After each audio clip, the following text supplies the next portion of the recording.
embarquez avec nous dans un voyage dans le passé pour découvrir la vie de l'un des rois les plus puissants et énigmatiques que l'humanité ait jamais connu. Connu pour sa sagesse incommensurable, sa richesse inégalée et son légendaire temple de Jérusalem, Salomon a gouverné Israël avec splendeur. Mais, derrière ses exploits, son histoire est aussi marquée par des moments de conflit, de trahison et de décision qui lui ont valu la disgrâce. Selon les Écritures, Salomon était bien plus qu'un dirigeant. C'était un roi dont le nom est resté gravé dans les mémoires pendant des générations et dont les décisions ont façonné le cours de l'histoire d'Israël. Dans ce récit approfondi, nous dévoilerons les couches de la vie de Salomon depuis son ascension jusqu'à sa chute mélancolique, mettant en lumière les défis, les triomphes et les leçons intemporelles qui nous révèlent non seulement la grandeur de l'homme, mais aussi le prix de désobéissance au Seigneur. Alors préparez-vous à découvrir la véritable histoire de Salomon. Salomon, le sage et illustre roi d'Israël, est né dans des circonstances remarquables. Fils de David, le vénéré roi choisi par Dieu, et de Bethsabée, dont l'histoire était déjà marquée par de profondes émotions et des tragédies, Salomon apportait avec lui non seulement la lignée d'une famille puissante, mais aussi les complexités d'une dynastie impliquée dans les secrets et les mystères. Des promesses. Dès sa naissance, il reçut de Dieu le nom de Jédidia, qui signifie « bien-aimé du Seigneur », une marque spéciale qui mettait en évidence son dessein divin. Ce nom, donné par le prophète Nathan lui-même, indiquait que le garçon était déjà vu aux yeux de Dieu avec une affection et un objectif inhabituels. Son règne, qui durera environ 40 ans, entre 971 et 931 avant J.C., reste dans les mémoires comme l'une des périodes de plus grande splendeur et stabilité de l'histoire d'Israël. Le jeune Salomon a grandi entouré de privilèges, mais aussi d'épreuves. Dans la maison de David, il n'y avait pas seulement le poids du trône et le destin d'une nation, mais aussi un réseau complexe de rivalités familiales. Ses nombreux frères, enfants de différentes épouses de David, généraient un environnement tendu et turbulent, dans lequel chacun considérait le trône comme un droit ou une promesse pour laquelle il fallait se battre. L'enfance et la jeunesse de Salomon ne sont peut-être pas détaillées dans les textes sacrés, mais les tensions et les intrigues de ce contexte royal ont certainement façonné son caractère et sa vision.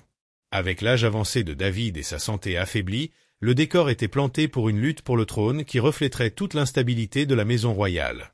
Au milieu de cette lutte pour le pouvoir, Salomon se distingua par la sagesse qui deviendra sa marque de fabrique et par l'habileté diplomatique qui, dès son plus jeune âge, lui permettra d'établir des alliances. Très jeune, il s'est retrouvé au centre d'une bataille pour la succession, dans laquelle sa propre mère, Bethsabée, et le prophète Nathan sont intervenus pour garantir que le trône d'Israël lui appartiendrait, comme Dieu l'avait promis. Ce scénario de défis et de pression extérieure a révélé et forgé la force intérieure que Salomon porterait tout au long de son règne, marquant le début de la trajectoire de l'un des plus grands rois d'Israël et de l'homme le plus sage qui ait jamais vécu. L'ascension de Salomon au trône a été marquée par des intrigues, des trahisons et une guerre silencieuse pour le pouvoir. Même avant son couronnement, les ambitions de ses frères menaçaient l'avenir d'Israël.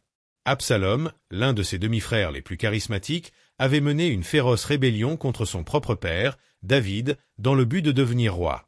Bien que la rébellion d'Absalom ait été réprimée et qu'il ait lui-même connu une fin tragique, le désir de conquérir le trône couvait encore parmi les fils de David. Des années plus tard, alors que David était affaibli par l'âge et la maladie, le premier-né survivant, Adonijah, tenta de revendiquer la couronne, s'annonçant comme roi et rassemblant de puissants alliés. Le général Joab, connu pour sa loyauté farouche, et le prêtre Abiathar, personnage respecté et influent, étaient aux côtés d'Adonijah, formant une alliance qui semblait imbattable. Profitant de la mauvaise santé de David, Adonijah célébra son propre règne, estimant que le moment était venu de consolider son pouvoir. Cependant, pendant qu'Adonijah faisait la fête, le prophète Nathan et Bethsabée, la mère de Salomon, ont agi rapidement. Ils savaient que Dieu avait choisi Salomon comme héritier légitime, et avec le soutien du prêtre Zadok, ils affrontèrent le roi David, lui rappelant la promesse de Dieu. David réaffirme alors solennellement sa décision, Salomon sera le prochain roi d'Israël. Il ordonna à Zadok d'oindre Salomon comme roi, garantissant ainsi la légitimité divine et publique de son couronnement. Ce fut une victoire décisive pour Salomon, qui n'avait que 18 ans environ. Bien que jeune, il est entré dans l'histoire comme un roi destiné à transformer Israël, établissant une période de paix, de sagesse et de prospérité sans précédent. Le couronnement fut marqué par le son jubilatoire des trompettes et les acclamations du peuple, tandis qu'Adonijah et ses alliés, alarmés par l'ascension inattendue de Salomon, abandonnèrent la célébration et se dispersèrent. Salomon, désormais fermement établi sur le trône, commença son règne avec une attitude de sagesse et de prudence. Au lieu de lancer des persécutions contre ses adversaires, il chercha à stabiliser le royaume, conscient que la mission que Dieu lui avait confiée exigeait discernement et fermeté. Ainsi, l'ascension de Salomon, marquée dès le début par des défis, préfigurait le règne de l'un des rois les plus sages et les plus respectés de l'histoire biblique. Au cours des 40 années de son règne, Salomon a conduit Israël à un niveau de prospérité et de prestige sans précédent, transformant le royaume en une puissance admirée par les nations proches et lointaines. En tant qu'homme d'État visionnaire, il a restructuré le gouvernement central, divisant le royaume en 12 districts administratifs, chacun étant chargé de soutenir la cour pendant un mois chaque année.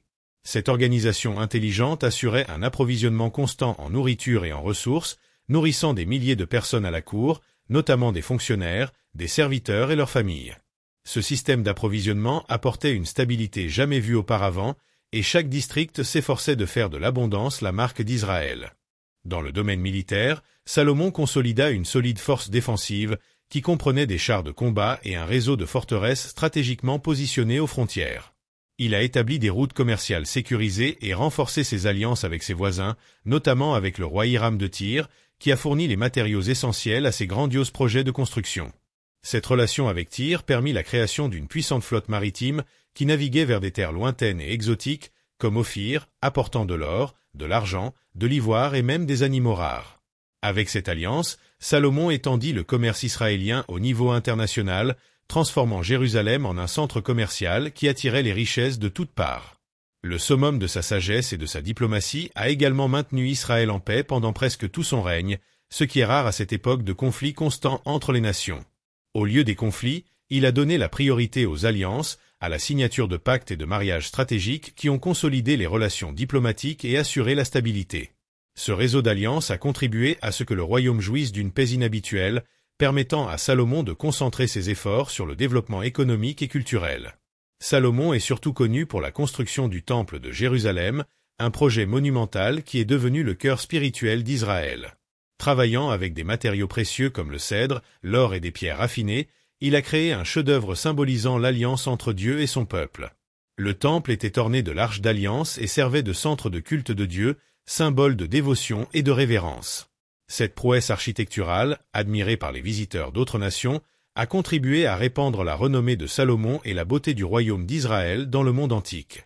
La prospérité matérielle de son règne était si remarquable que l'argent devint aussi commun que les pierres dans les rues de Jérusalem, et les palais et jardins luxueux révélèrent une opulence jamais vue auparavant en Israël.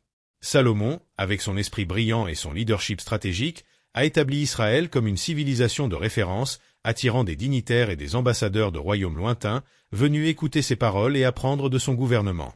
Combinant sagesse divine, compétences politiques et zèle pour la justice, Salomon a bâti un héritage de richesse, de culture et de spiritualité qui a marqué Israël pour les générations à venir. À son époque, Israël était en effet le « royaume d'or », un témoignage de la faveur divine et la vision d'un roi sage qui a consacré sa vie à la prospérité de la nation choisie par Dieu. Parmi toutes les réalisations de Salomon, la construction du temple de Jérusalem sur le mont Moria fut le point culminant de sa dévotion à Dieu et la marque la plus glorieuse de son règne. Le temple, le premier temple d'Israël, avait un but sacré, abriter l'arche d'alliance, le symbole le plus puissant de la présence de Dieu auprès du peuple d'Israël. Il s'agissait d'une œuvre monumentale et unique, conçue avec des détails minutieux et construite avec les matériaux les plus précieux de l'époque, dont du cèdre du Liban, de l'ivoire, du bronze et des tonnes d'or pur, envoyés en grande partie par Hiram, le roi de Tyr. Pendant 7 ans, des milliers d'artisans, de constructeurs et d'ouvriers se sont consacrés au projet. Les blocs de pierre ont été soigneusement taillés et préparés loin du chantier de construction afin que le silence soit maintenu sur le mont Moria, conformément aux préceptes sacrés. À chaque étape de la construction, la grandeur du temple révélait la foi et le respect de Salomon et de tout le peuple qui contribuèrent généreusement aux travaux. Au cours de la 11e année de son règne, le temple fut enfin achevé, un exploit sans précédent dans l'architecture du monde antique, tant par sa complexité que par sa splendide beauté. Lorsque le jour de la consécration arriva, Salomon ordonna une cérémonie qui rassembla tout Israël. Les prêtres apportèrent l'arche d'alliance et la placèrent dans le Saint des Saints, le lieu le plus saint du temple, où seul le grand prêtre pouvait entrer une fois par an. À ce moment-là, un nuage de gloire remplit le temple, signalant la présence de Dieu et provoquant une profonde agitation parmi toutes les personnes présentes. Salomon a prononcé une prière solennelle, demandant à Dieu que ce temple soit un lieu où les prières d'Israël seraient toujours entendues, où le peuple pourrait demander le pardon et la bénédiction divine. Ce temple est devenu le cœur spirituel d'Israël, symbole de l'alliance entre Dieu et son peuple, attirant des pèlerins et des fidèles de toutes les régions du royaume et des nations voisines. En plus d'être un lieu de culte, le temple faisait également office de centre culturel et social du royaume. Les festivités et les sacrifices qui y ont été organisés ont renforcé l'unité nationale et la foi d'Israël en un Dieu unique. La grandeur du temple répandit la renommée de Salomon dans toutes les nations. Rois, dirigeants et sages de pays lointains venaient admirer la construction et s'inspirer de la sagesse de Salomon, fascinés par l'harmonie entre puissance et dévotion. La dédicace du temple symbolisait non seulement la hauteur spirituelle d'Israël, mais aussi l'engagement de Salomon envers la foi de son peuple, cimentant son règne comme une ère de paix, de prospérité et de respect pour Dieu. Salomon n'a pas demandé la richesse, le pouvoir ou de longues années de vie. Au lieu de cela, il a demandé à Dieu la sagesse pour gouverner son peuple avec justice. En réponse, Dieu lui a non seulement donné la sagesse, mais aussi des richesses et un honneur comme aucun autre roi. Dans l'un des épisodes les plus célèbres, 2 femmes se disputaient un seul nouveau-né. Salomon, pour révéler la vraie mère, proposa que le bébé soit divisé en 2. La vraie mère préféra immédiatement abandonner l'enfant pour qu'elle puisse vivre, se révélant au roi, qui résolut magistralement le problème.